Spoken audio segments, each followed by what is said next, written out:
I'm Amanda Bartell. I'm Crossref's new Head of Member Experience.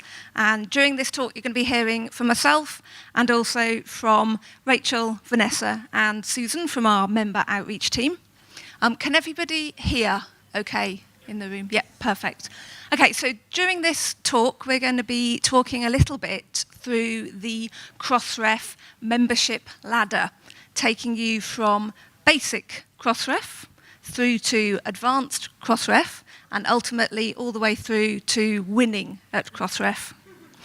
But before we move on to the ladder, just a few introductions to the team that can help you with moving through that ladder successfully. So many of you probably have already met Ginny, who heads up our member and community outreach team. We also have Rachel, Vanessa, and Susan here today. They're the community outreach team, and they're working with our very diverse member constituency out across the world at the moment. We've also got Jen Kemp is here. You'll probably get a chance to meet her in later sessions. She looks after our audiences who make use of our metadata.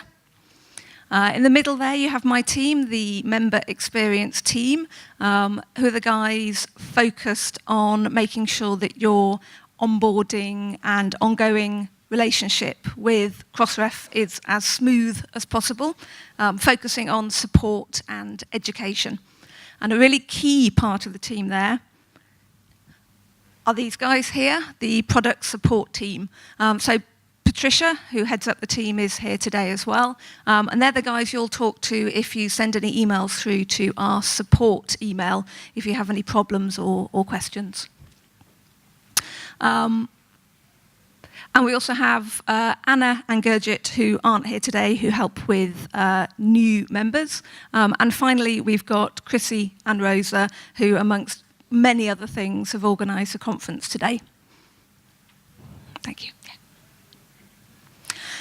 So that's the team that's going to help you move through the membership ladder, and this is it. So down at very basic level, we have basic Crossref, which I'm going to talk to you a little bit about.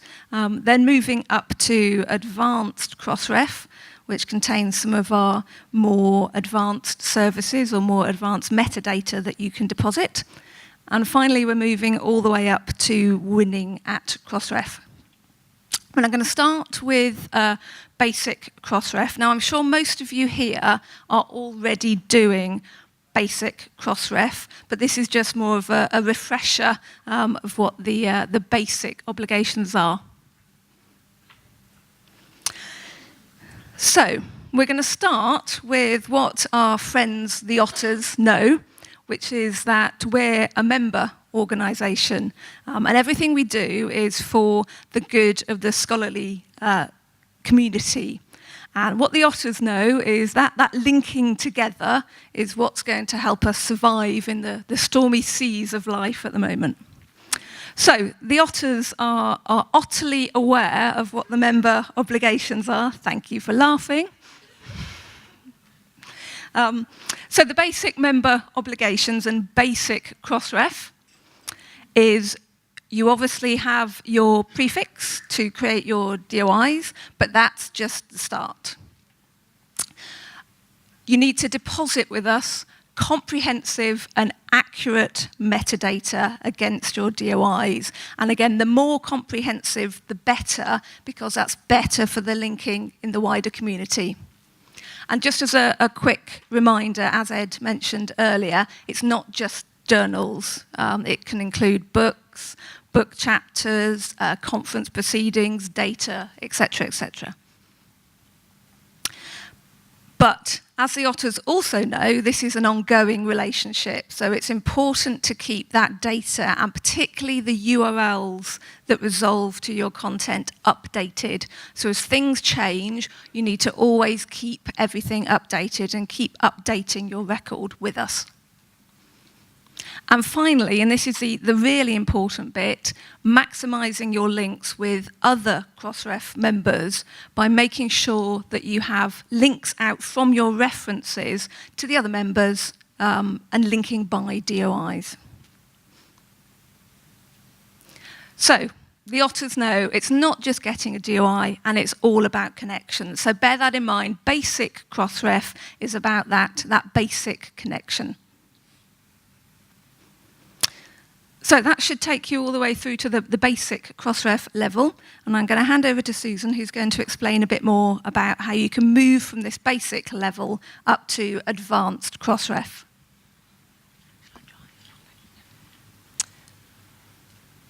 So as Amanda mentioned, part of basic Crossref is you've become a member, you've started registering your content, you're updating your URLs, you're linking your references.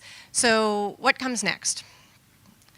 So moving on from basic Crossref to what we're calling advanced Crossref starts really with depositing richer metadata. Now for all of our content types, there are required metadata elements, recommended, and optional. For example, for a journal article, the required metadata elements would be so the journal title, the ISSN, the name of the article itself, the DOI that you've created, and the URL that that DOI is going to resolve to. There are other metadata elements that go beyond just the basic bibliographic metadata, and those are the ones that we really recommend that publishers add to optimize the best practice for metadata. And this would include such items as ORCIDs, reference metadata, funding and license information, crossmark metadata if you were to participate in that service. And there are other elements that are optional, such as components or asserting relationships between DOIs. So all of this metadata that is deposited is all available in our different search tools that Ed had mentioned this morning. We have a number of different ways that members, organizations, universities, libraries can access all of the metadata that our publisher members deposit. And all of this richer metadata really leads to greater discoverability of content. Another step in moving from basic to advanced Crossref are the number of services that we offer to our publisher members for their content. For example, our Cited By service, which shows publishers and authors who is citing their content. And this uses the reference metadata that publishers can deposit with their richer metadata deposits. Another popular service that publishers can sign up for is our Similarity Check service, which helps editors determine if there is any duplication in text for manuscripts that are submitted for publication, potentially looking for instances of plagiarism. This metadata, or this service uses the full text URLs that members deposit as part of their metadata as well. We also have the Crossmark service, which gives readers access to the current status of an article, as well as access to additional metadata that's deposited, such as funding information, license information, etc. This particular service accesses that extra metadata, the licenses, the funding information, ORCIDs, etc., that are deposited as part of the publisher's deposits.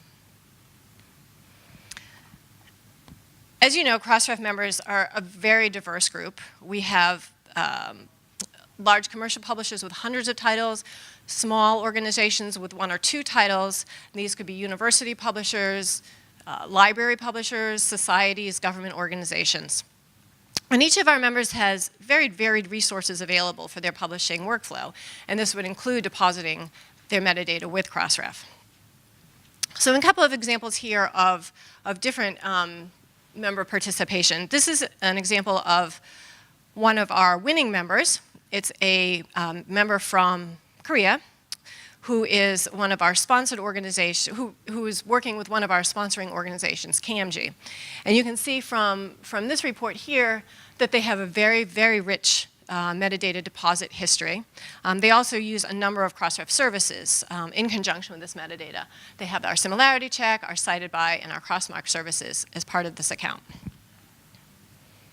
another member that's been with us for a number of years, VGTU.